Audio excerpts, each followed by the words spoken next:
Even more so, I want to congratulate the entire people of Somaliland who have played such an important role in insisting upon free and fair elections and in conducting themselves as a model for all peoples.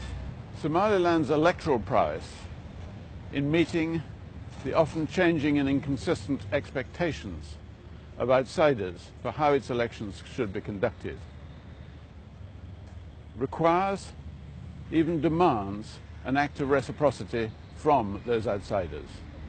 Somaliland deserves recognition, and this final act of the people of Somaliland in conducting these elections points to the necessity that recognition of Somaliland as an independent state should be a consequence.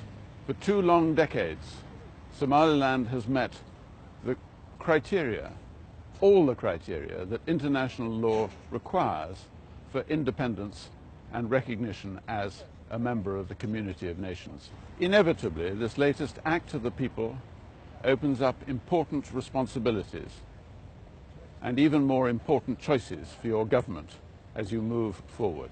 5 years ago, I had the opportunity to meet with President Riali and advised him, as an international lawyer, to insist upon recognition as a right, not to beg for recognition.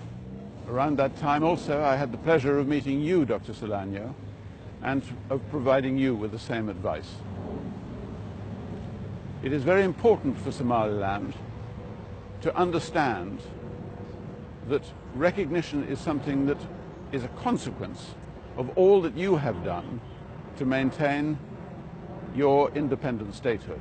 It is a recognition of a state of affairs that is an actual fact. It is not something for which you as a nation have to plead. The consequences for the United Kingdom, for your neighbors, for the African Union, and for the United Nations in denying you that right will hurt you. But it will do far more harm to their own interests in casting a longer shadow over this vulnerable Horn of Africa. Somaliland has already shown that it will survive a failure to recognize. But it is the suffering of millions of Somalis outside Somaliland that will breed new troubles.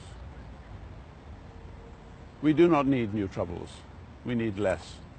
We need Somaliland to be an economically successful and prosperous country which has no downsides for neighbors or anyone else. Success in recognition and inward investment will open up new possibilities for a prosperous Somaliland. But these openings carry risks. Your government will need to resist the kind of plunder that has made such a mockery of the interests of the people in other parts of the world.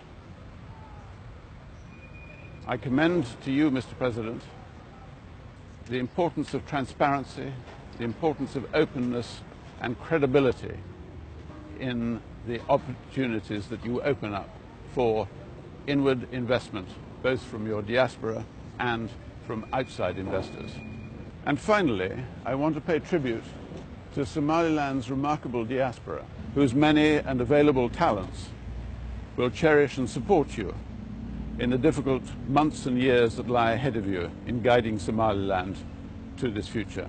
And I end, as I started, Mr. President, by offering you our heartfelt congratulations for this historic day. Thank you.